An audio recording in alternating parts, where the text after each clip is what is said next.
이번에는 원근법 안에서 정원을 그리는 방법을 소개하려고 합니다.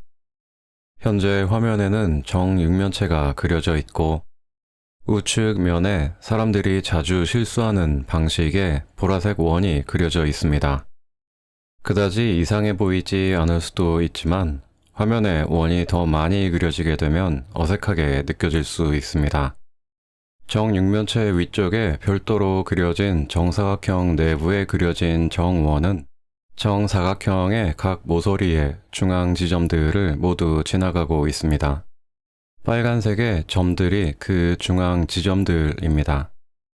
하지만 아래 정육면체 우측에 그려진 원은 각 모서리들의 중앙을 지나가고 있지 않습니다.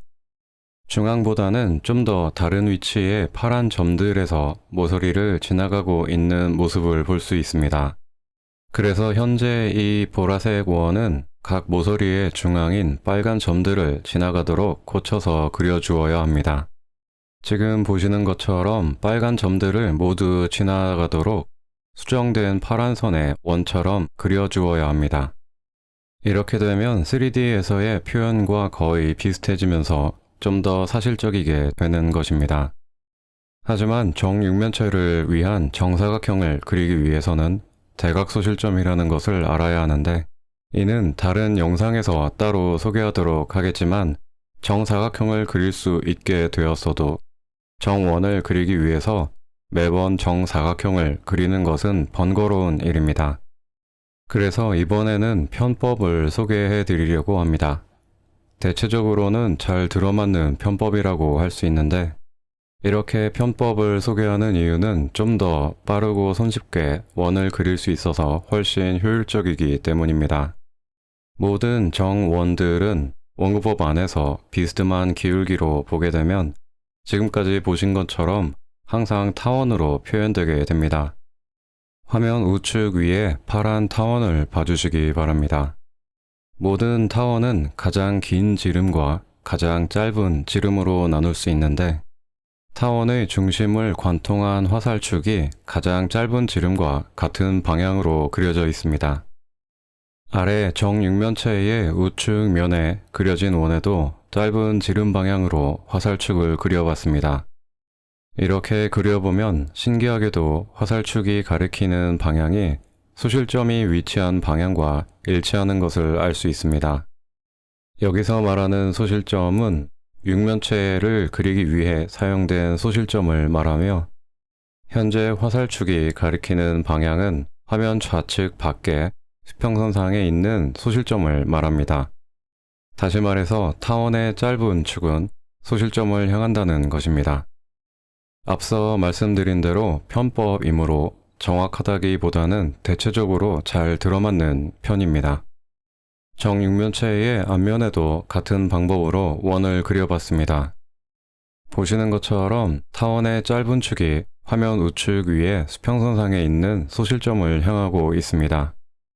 타원이 사각면의 각 모서리를 이등분하면서 지나가고 있는 모습도 확인할 수 있습니다. 정육면체의 윗면에도 같은 방법으로 원을 그렸습니다. 역시 보시는 것처럼 타원의 짧은 축이 화면 아래에 있는 소실점을 향하고 있습니다. 이렇게 그리는 것이 익숙해졌다면 다음에는 정육면체를 그리지 않고 바로 타원의 짧은 축만을 이용해서 원을 그릴 수 있는데 이것이 편법이 되는 것입니다. 하지만 주의할 점이 있습니다. 일반적으로 카메라가 아래를 향해 내려다보는 경우에는 화면 위쪽 소실점이 아닌 아래쪽의 소실점이 작용해서 모든 사물을 그리게 되는데 이렇게 짧은 축을 이용하는 편법으로 원을 그리는 방법은 예외가 됩니다. 보시는 것처럼 카메라가 내려다볼 경우 수평선을 기준으로 수평선 아래의 원들은 짧은 축이 정상적으로 아래의 소실점을 향하게 그리면 되지만 수평선 위쪽의 원들은 짧은 축이 위쪽의 소실점을 향하게 그려야 합니다. 올려다보는 경우에도 마찬가지인 것을 알 수 있습니다. 지금 보고 계신 원들은 3D에서 만들어 화면을 캡처한 것입니다. 원의 방향이 위아래가 아닌 좌우 방향의 경우에도 마찬가지입니다. 수평선상에 있는 소실점들의 수직 방향을 기준으로 반대쪽으로 짧은 축이 소실점으로 향하도록 그려야 하는 것입니다. 원이 앞뒤로 향하는 타원을 그릴 경우에도 역시 짧은 축이 소실점을 향하도록 그리면 되는데, 이 경우에는 반대쪽을 고려하거나 할 필요는 없습니다.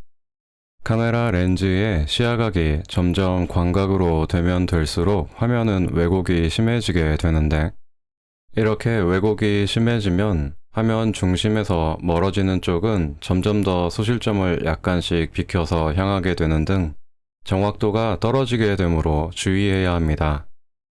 편법이기 때문에 생기는 문제인데, 심한 광각을 사용하는 경우가 많지 않기 때문에 꽤 잘 들어맞는 편법이라고 할 수 있습니다.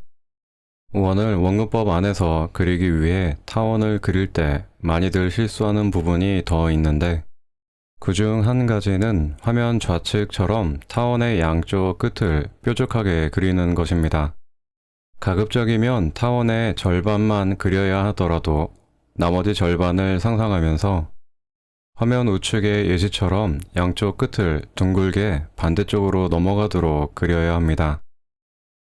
마지막으로 자주 하는 실수는 수평선에 가까워질수록 타원을 납작하게 그려야 하는데도 그다지 납작하게 그리지 않는 것입니다.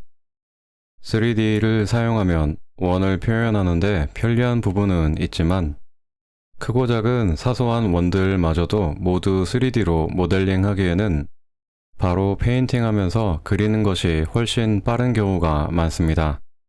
이번에 소개한 원을 그리는 방법들을 익숙하게 연습해 두시면 많은 부분에서 그럴듯한 작업을 훨씬 더 손쉽고 편하게 만들어줄 것입니다.